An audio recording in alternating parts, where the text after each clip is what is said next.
Buenas tardes, mi nombre es Brenda Estelina Hernández.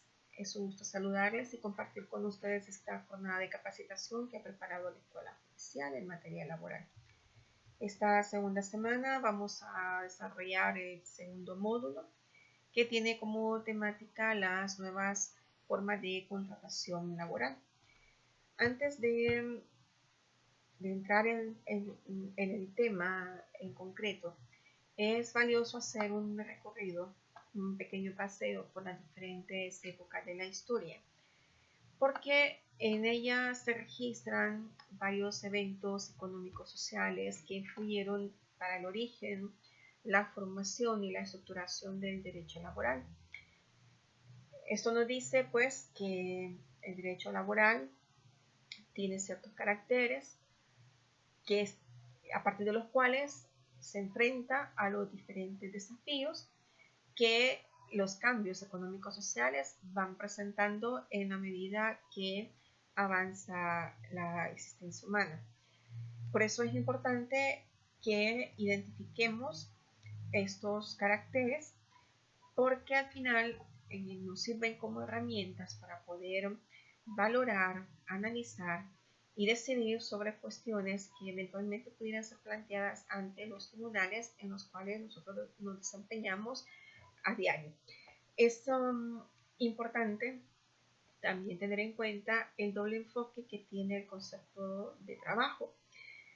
¿En qué sentido? El trabajo es un derecho humano, es un derecho fundamental, puesto que, como ustedes saben, necesitamos de una actividad laboral para poder agenciarnos ingresos y poder cubrir así nuestras necesidades al menos básicas: alimentación, vivienda, medicinas, educación, cuestiones culturales, al menos.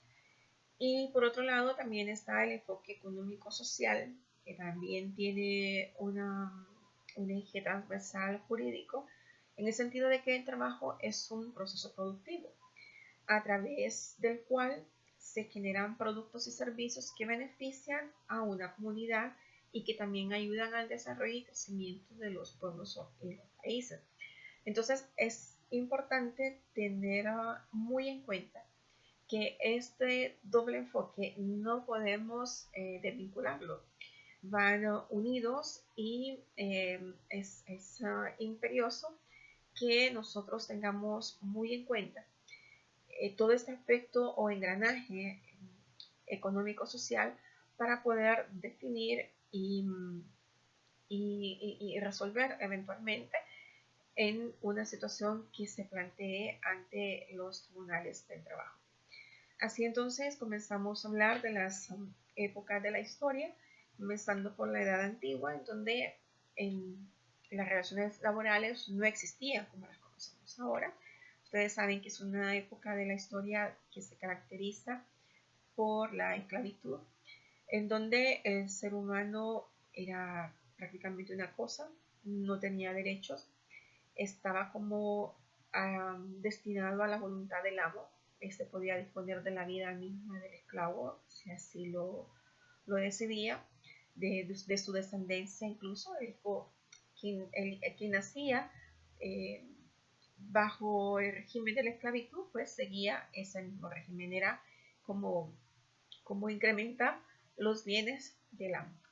Entonces, en esta época, generalmente los trabajos más duros, los trabajos manuales, los más pesados, eran destinados para los esclavos. Los trabajos intelectuales generalmente se reservaban para miembros de la nobleza. Un dato curioso es que en la cultura incaica el trabajo tenía una connotación muy particular. Dentro de los incas o para los incas el trabajo era organizado y tenía un carácter moral y social. Era de hecho un deber moral y social, de manera que el ocio era severamente castigado en esta cultura. Esto nos dice que como como pueblos tenían bien claro que su desarrollo, su crecimiento dependía mucho de su organización y de lo que todos aportaran en trabajo para ello. Entonces, es un dato curioso y lo comparto con ustedes. Luego tenemos la Edad Media, que se da o que surge a partir de la caída del Imperio Romano, allá por el año 476. Y prácticamente en esta etapa se inicia una nueva estructura social, surge la organización feudal, se atenúa un poco la característica de la esclavitud, que es sustituida por la servidumbre. La economía se basaba en la agricultura,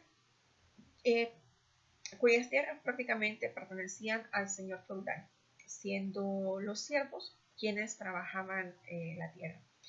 Un feudo se constituía por la agrupación de personas alrededor de alguien muy importante económica y socialmente.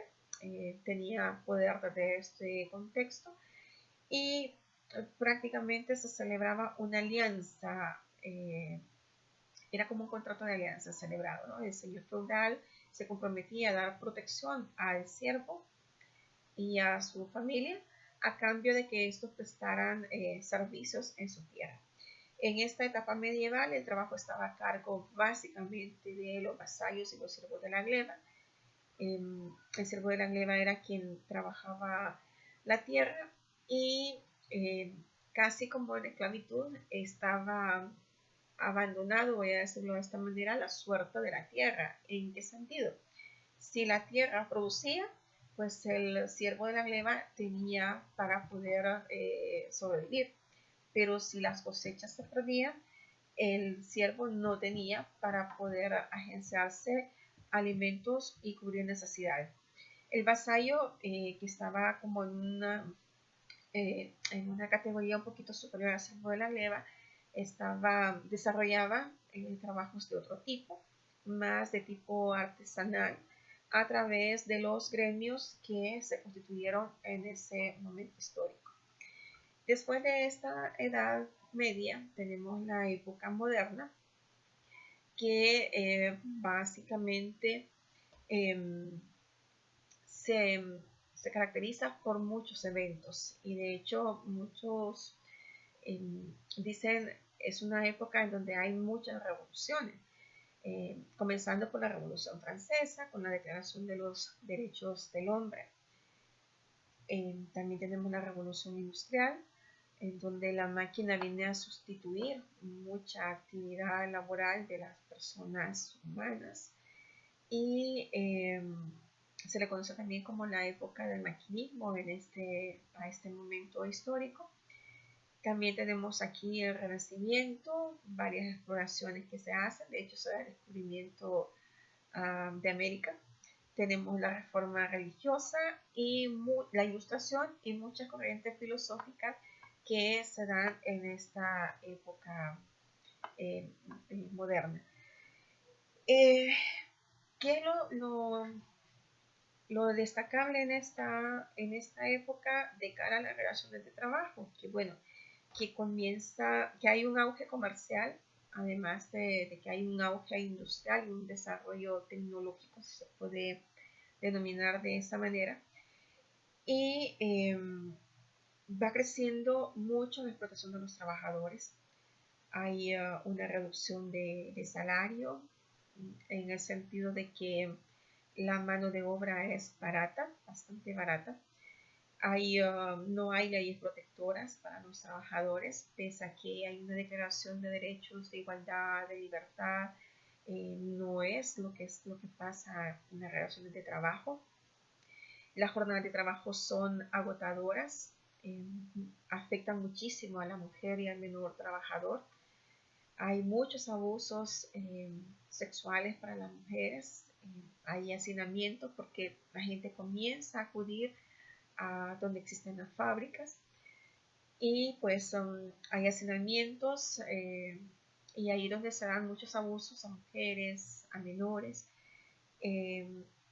Prácticamente no hay descansos porque para poder ganar un salario más o menos regular hay que trabajar extenuadamente. no hay protección en los derechos de la maternidad, las condiciones de trabajo son bastante insalubres. Entonces, como vemos, en esta época de la historia hay muchas cosas nuevas, pero impactan de una manera, si se puede decir, negativa en las relaciones de trabajo en respecto del trabajador. Luego tenemos la edad contemporánea, que es una etapa a la que también se le conoce como posmodernidad. Y pues surge a partir de la Revolución Francesa, en el tiempo en que la humanidad ha experimentado fuertes transformaciones sociales, culturales, políticas y económicas, como también ha conseguido algunas mejoras significativas. En ese sentido, pues a la fecha también hemos visto muchos cambios, pero también hemos visto muchos abusos. ¿En qué sentido? En que las relaciones de trabajo hay una protección laboral, pero siempre tenemos situaciones en donde vemos cómo los patronos pretenden evadir responsabilidades y no cumplir con ese compromiso social que tienen respecto de los trabajadores. Si bien el trabajador recibe un salario a cambio de su trabajo, el compromiso del patrono es devolver a la sociedad, una vez que finaliza esa relación, una persona al menos en condiciones de que pueda seguir viviendo dignamente y que pueda en todo caso eventualmente prestar servicios a otra persona. Entonces, no es que te pago por tus energías y pase lo que pase o quedes como quedes, sino que se trata de que el patrono tiene una obligación de cuidar la integridad de la persona, y es una integridad no solo física, sino también la integridad emocional, la integridad fisiológica de la persona, psicológica de la persona. Entonces es una cuestión bien compleja, pero que todavía a esta fecha no hay mayor conciencia al respecto. Y lo vemos a través de las demandas que día a día se presentan en nuestros tribunales. Podemos decir que las características que identifican esta época contemporánea como periodo histórico está básicamente la consolidación del capitalismo como sistema económico, el desarrollo industrial, la ascensión política y económica de la burguesía industrial, principalmente en los países europeos, la consolidación del régimen democrático tras mediados del siglo XIX y las brigadas entre las grandes potencias europeas que luchan por los mercados consumidores, fuentes de materias y la conquista de territorios. Aparte de todo esto, se van dando una serie de corrientes filosóficas que van aportando mucho al derecho, a la construcción del derecho laboral, como entre ellas, por ejemplo, las teorías de Carlos Marx, de Hegel. También podemos encontrar las filosofías a través de las encíclicas papales, que aportan muchísimo, que empiezan a hablar de trabajo, de salario justo, de trabajo decente, de un trabajo más humano. La Rerum Novarum, por ejemplo, la Labor Exercens, por ejemplo, es otra que habla muchísimo sobre ello, y cuestiona la indiferencia del Estado frente a los abusos que se dan en las relaciones laborales de parte de los patronos. Por eso es importante conocer todos estos aspectos. Por ejemplo, en la encíclica papal 40º año del Papa Pío XI, se refiere a la dualidad de la individualidad y el aspecto social del trabajo, que era lo que yo les mencionaba al inicio de la presentación o de mi exposición, que lo asocia con lo que es la justicia social. Nosotros hablamos a veces en las sentencias en términos de equidad social, de justicia social, pues es por ahí a lo largo de todas estas filosofías y estas encíclicas papales que comienzan a construirse estos conceptos.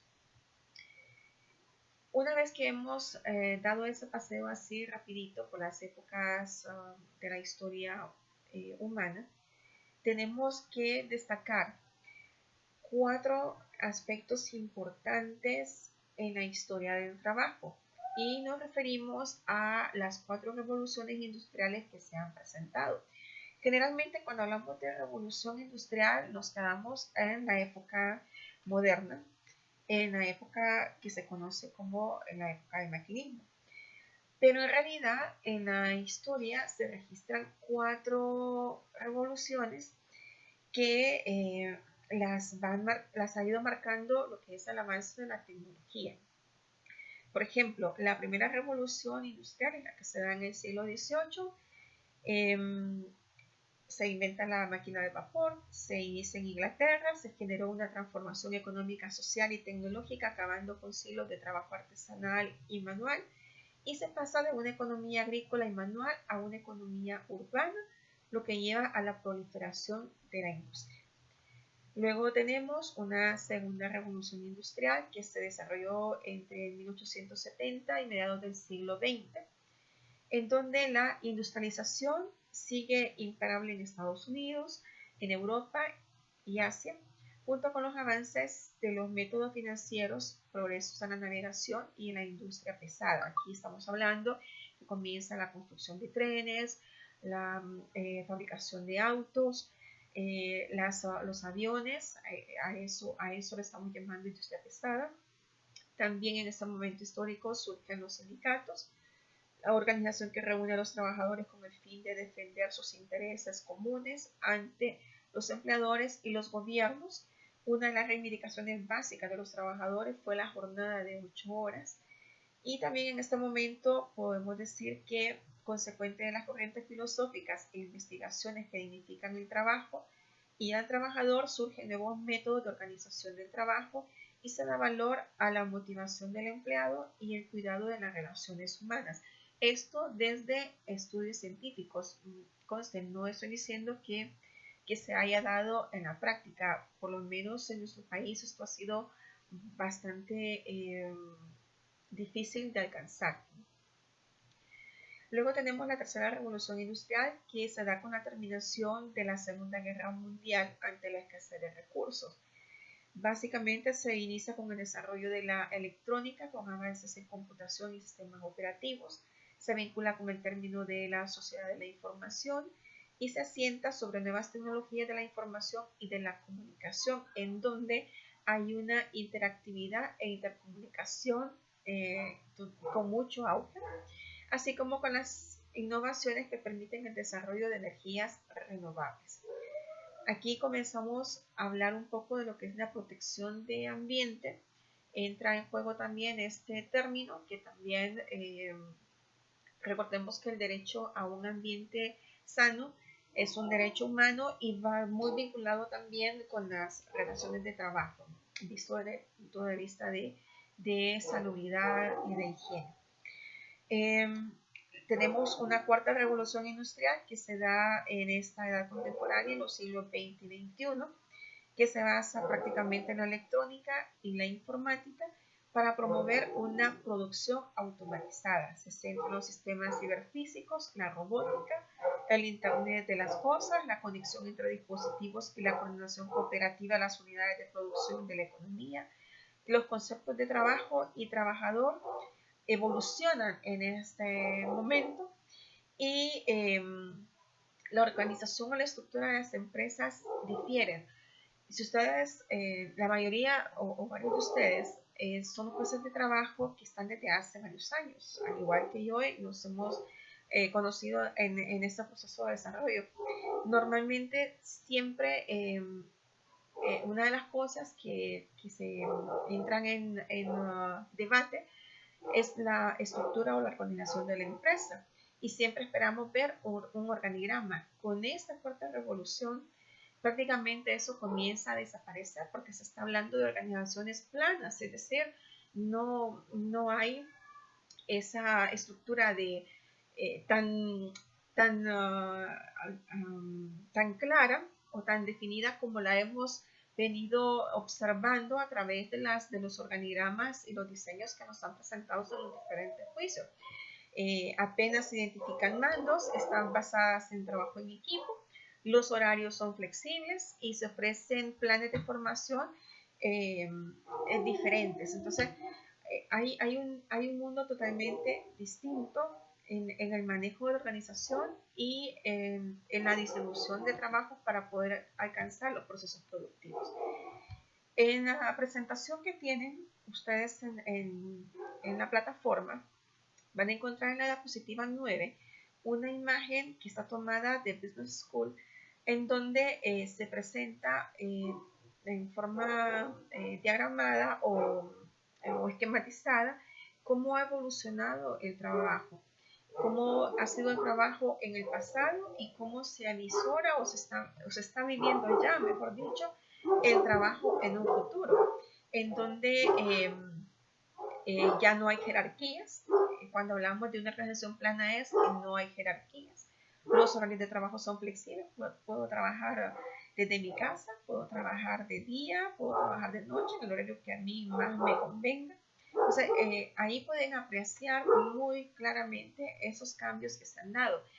Y esto es lo difícil como de observar eventualmente en un proceso, o sea, para definir si realmente se trata o no de una relación de trabajo. Es por eso que es importante conocer los caracteres del derecho del trabajo y conceptos o figuras e instituciones muy puntuales que nos van a ayudar a nosotros a poder identificar cuándo tenemos o no una relación de trabajo en un caso determinado.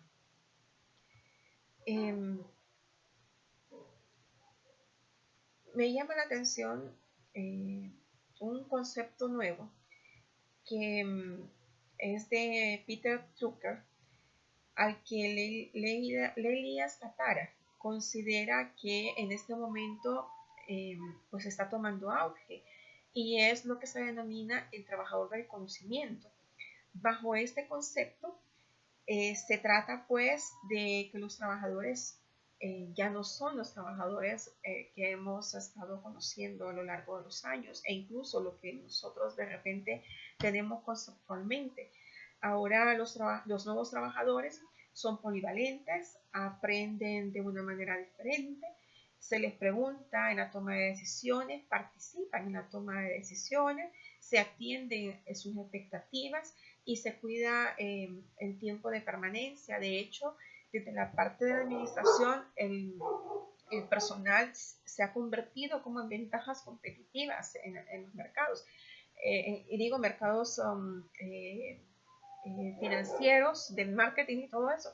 Entonces, es importante conocer un poco más a fondo, porque eventualmente pudiera disimularse una relación laboral bajo un esquema totalmente novedoso o nuevo para nosotros. También es importante hacer referencia al tema la movilidad de los trabajadores en el siglo XXI. Natalia March enfatiza que los profesionales se vuelven más móviles y abrazan otras fórmulas de trabajo independiente, como el freelance, la multitarea o por proyectos. Las empresas en ese sentido deben responder a esto con una nueva organización adoptada a los modelos laborales que se imponen. Pero también la selección y reclutamiento se debe amoldar a esta relación entre empleadores y empleados.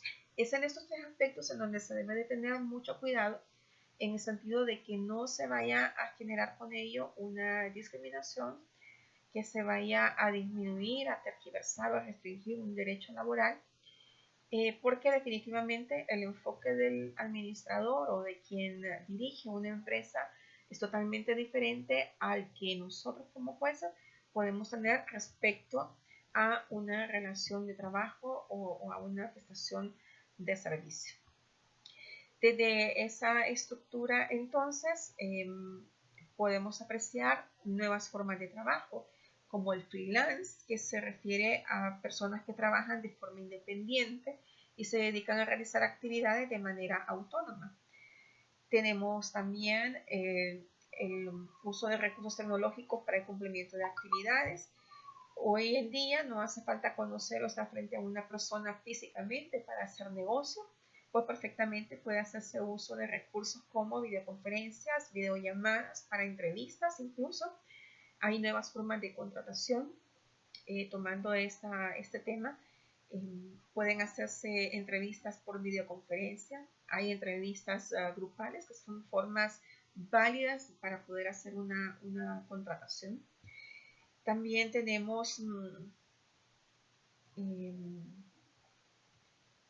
el coworking, que se trata de un espacio común de trabajo en el que se comparan servicios, instalaciones, o comparten, servicios, instalaciones e infraestructura. El fin principal de esta modalidad es disminuir costos, evitar las distracciones de trabajar en casa y generar un ambiente de trabajo productivo que además tiene como ventaja potenciar la colaboración, generar comunidad y establecer alianzas entre los miembros en ese espacio común. Quizás generar un poco la filosofía de trabajo en equipo o trabajo colaborativo. También tenemos el Smart Working, que se refiere a la utilización de las tecnologías de la información y la comunicación, evidenciando de forma más eficiente la actividad humana.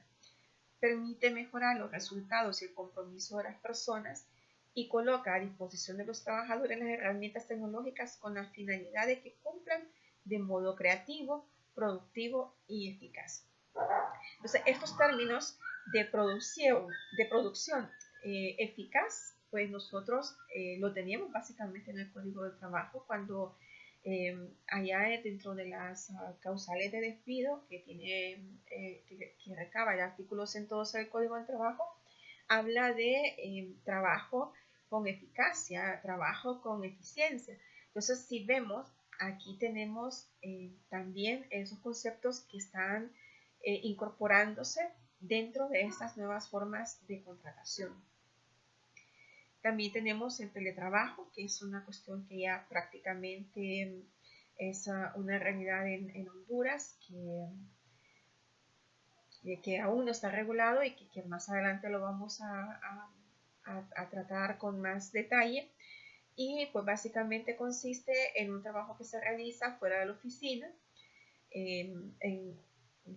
No es un trabajo propiamente presencial en la oficina, y se utilizan muchísimo las tecnologías de la información y de la comunicación. También tenemos el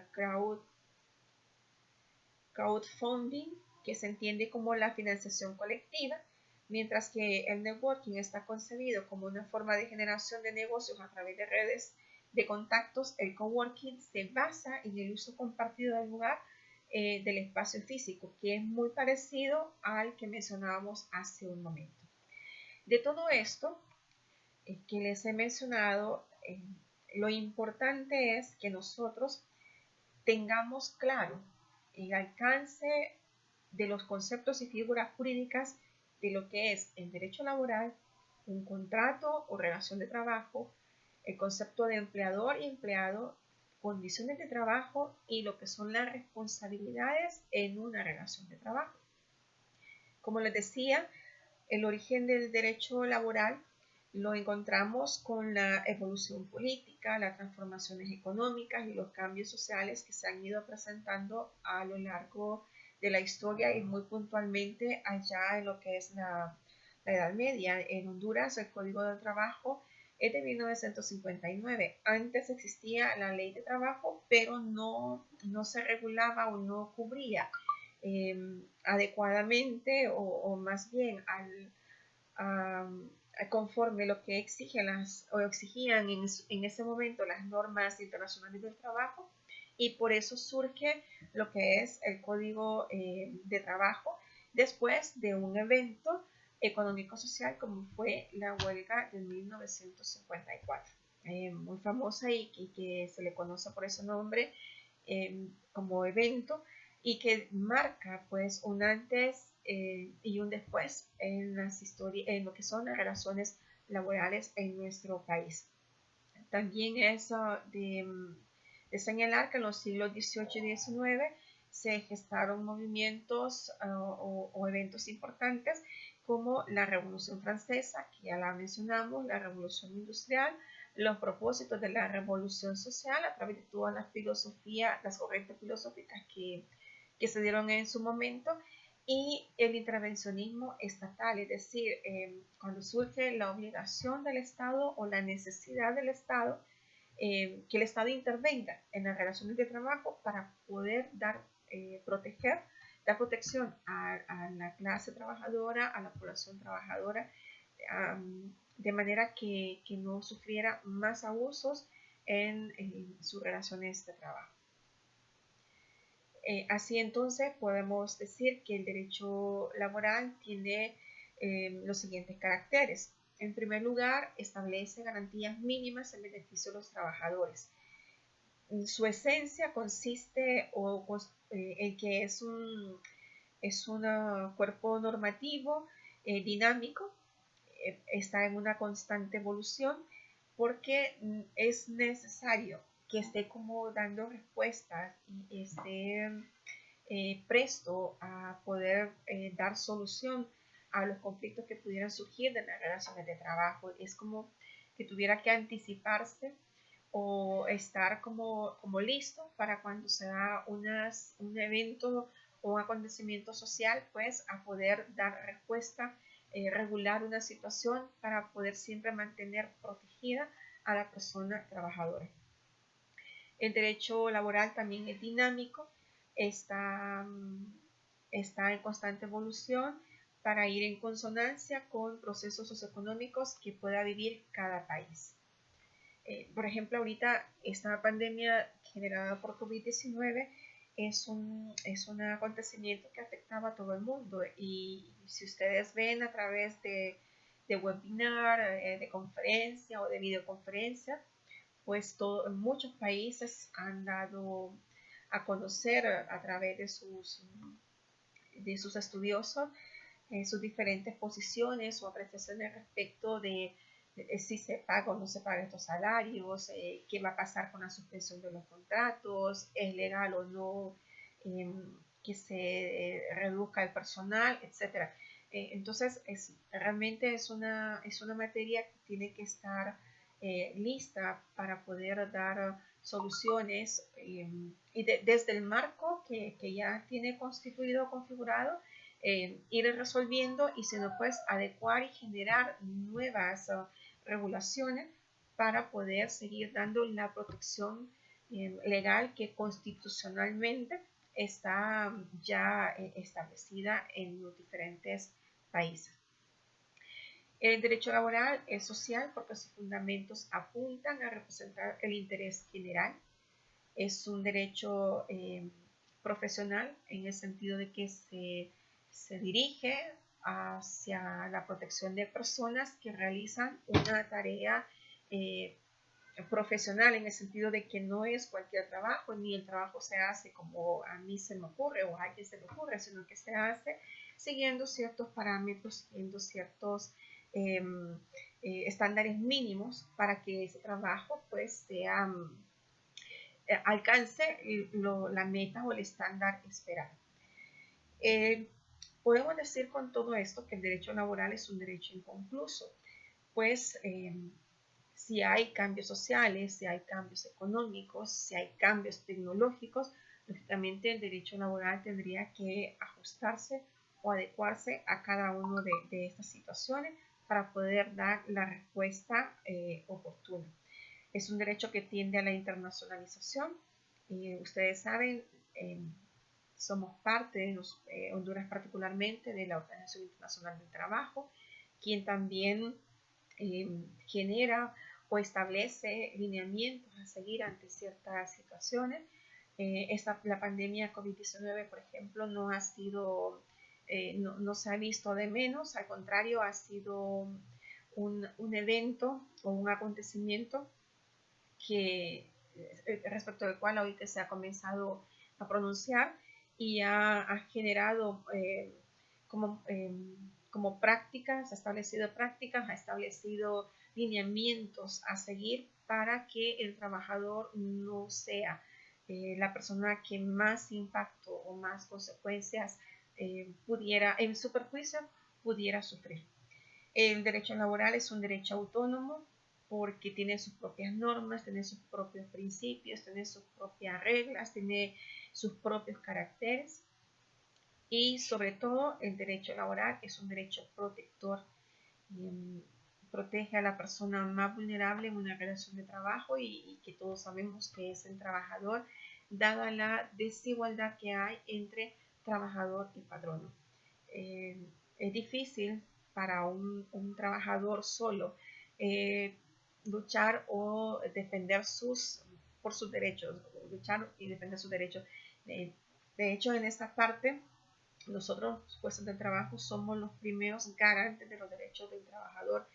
Recordemos, es un derecho humano, es un derecho fundamental y nosotros pues somos los primeros garantes de derechos humanos en nuestro país. Eso es de tenerlo muy en cuenta y de hecho así lo ha exteriorizado la Corte Interamericana de Derechos Humanos en algunas de sus resoluciones cuando de repente los procesos que no son de repente propiamente en aspectos de derechos laborales, pero sí en general los jueces eh, somos los primeros garantes en materia de derechos humanos. Y hago énfasis, el derecho al trabajo es un derecho humano y por lo tanto tenemos que verlo desde ese enfoque y a efecto de hacer efectivo, a fin de hacer efectivo el derecho del trabajador.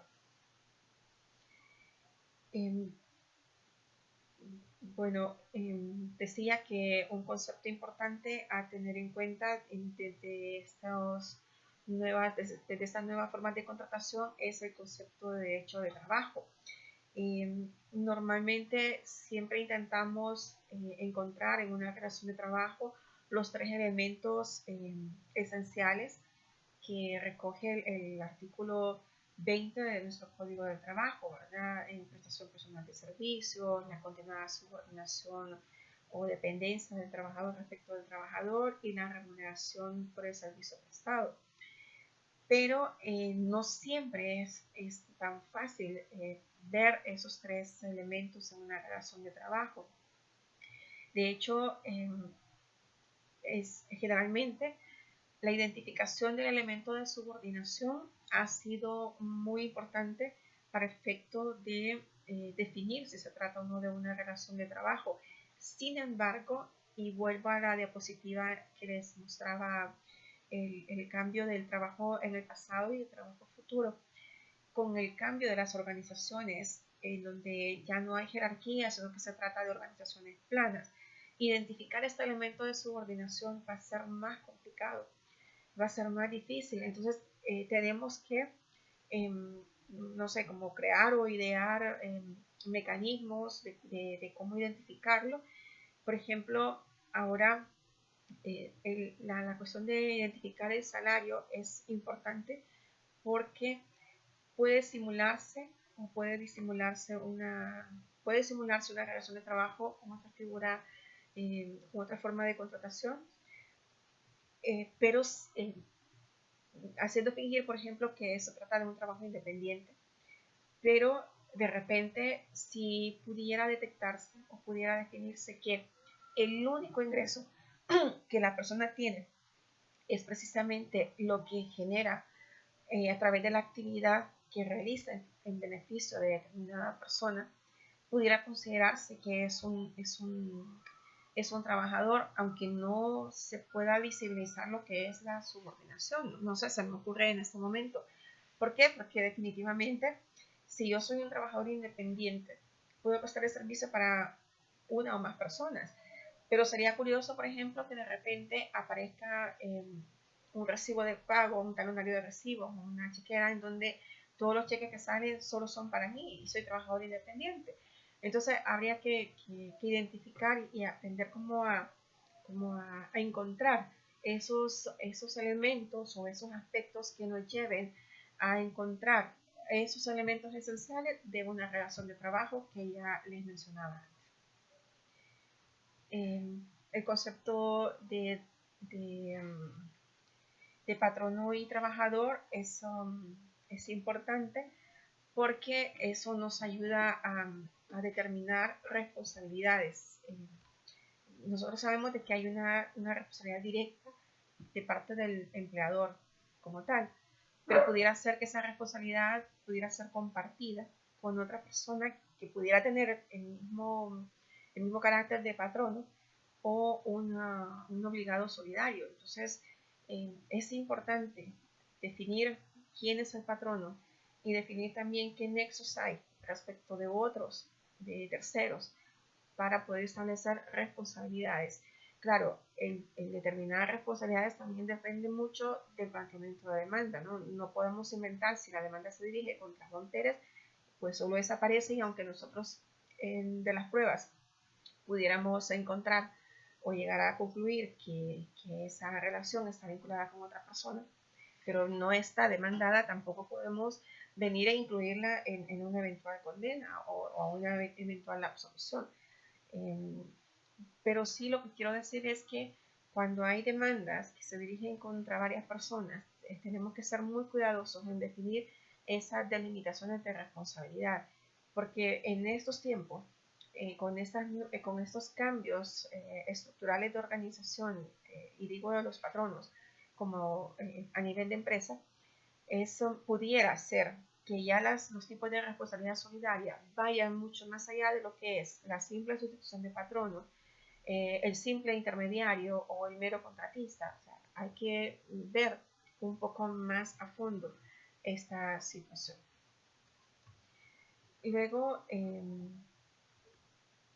las condiciones de trabajo, pues estas siempre tienen que ir conforme lo que dictan las normas de trabajo, en el sentido de que nunca se trate de condiciones que vayan a restringir, a disminuir o a tergiversar los derechos de las personas.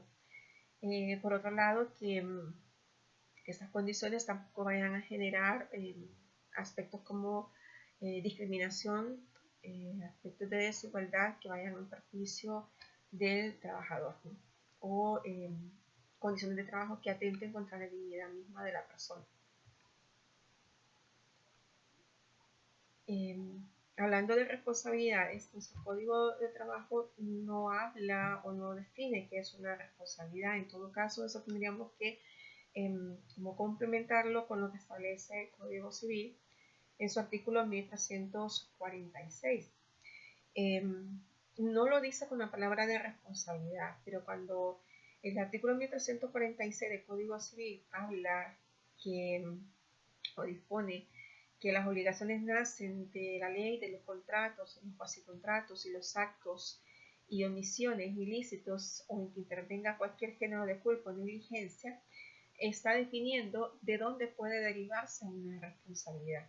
En ese sentido, pues, es importante tener claro este concepto de qué es responsabilidad, de cuándo ser responsable, porque las obligaciones son contingentes, es decir, las responsabilidades son contingentes, surgen o hay que cumplirlas cuando sucede una situación que lleva como consecuencia es una responsabilidad. Y generalmente, en materia de trabajo, toda obligación o toda responsabilidad tiene como fin un restablecimiento patrimonial. Por ejemplo, despiden al trabajador.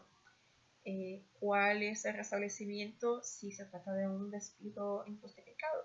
Pues bueno, el pago de sus prestaciones, el pago de salarios caídos, si es el caso, o la restitución a su puesto de trabajo, pero también el pago de los salarios caídos por ese tiempo que dejó de laborar hasta el momento de su reinstalación.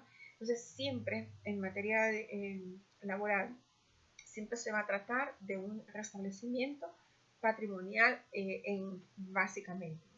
Eso es importante tenerlo en cuenta.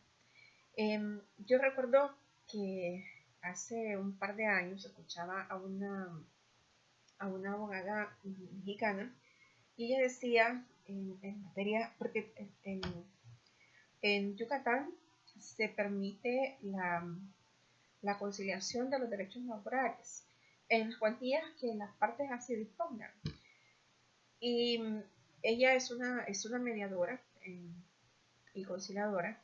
Y ella decía que en una ocasión tuvo una situación en donde el trabajador concilió su conflicto o diferencia con el patrono con la mera disculpa del patrono y el reconocimiento de que su despido era injusto.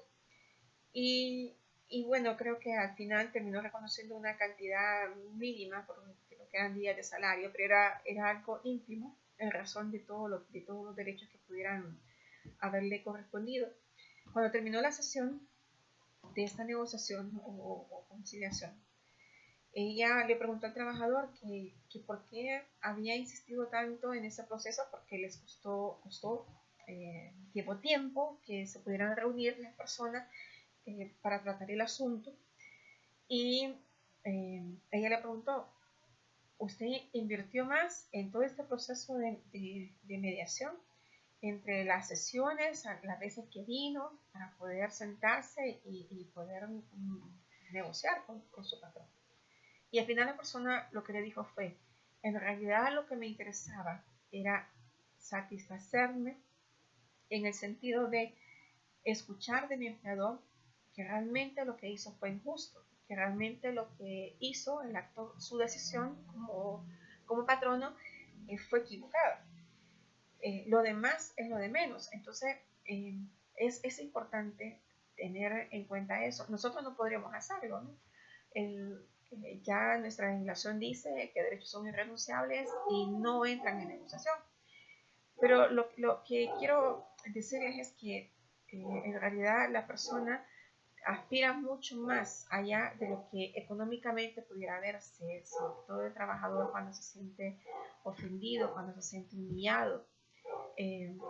Nunca debemos de olvidarnos que quien acude generalmente ante nuestro despacho son personas que buscan restablecer su derecho de la manera más favorable y de repente que satisfaga más su expectativa a nivel personal, emocional, voy a decirlo de esa manera, que quizás económicamente. Tengo que reconocer también que a veces hay trabajadores que se aprovechan de algunas situaciones para poder agilizarse algunos ingresos que no son debidos, dicho en esos términos. Pero lo que quiero decir con esto es que la parte del derecho laboral es un área altamente sensible, dado el bien jurídico que se protege y dada la persona a quien el derecho laboral protege, ¿no? Entonces es importante tenerlo muy, muy en cuenta. ¿Qué responsabilidades económicas podemos decir que se pueden encontrar, además de las que ya les mencionaba? Bueno, la responsabilidad en cuanto a la contratación, no podemos contratar menos de lo que ya la ley dispone, como decíamos en uno de los caracteres, el derecho laboral establece condiciones y beneficios mínimos. No se puede contratar menos de eso, es una responsabilidad del empleador. El trabajador puede negociar y puede aceptar cualquier trabajo que se le ponga ante la necesidad de trabajar, de tener un ingreso para sí o para su familia. Entonces es importante tener claro eso. La estabilidad laboral es un derecho del trabajador y a la vez es una obligación del patrono tener garantizar una estabilidad laboral, dar las condiciones de trabajo adecuadas y que vayan conforme a la ley, respetar la jornada de trabajo y pagar las horas extra de trabajo cuando se elaboran. Entre otros, una cosa muy importante, y no quiero cerrar la sesión sin decir esto, el derecho de asociación y de sindicación.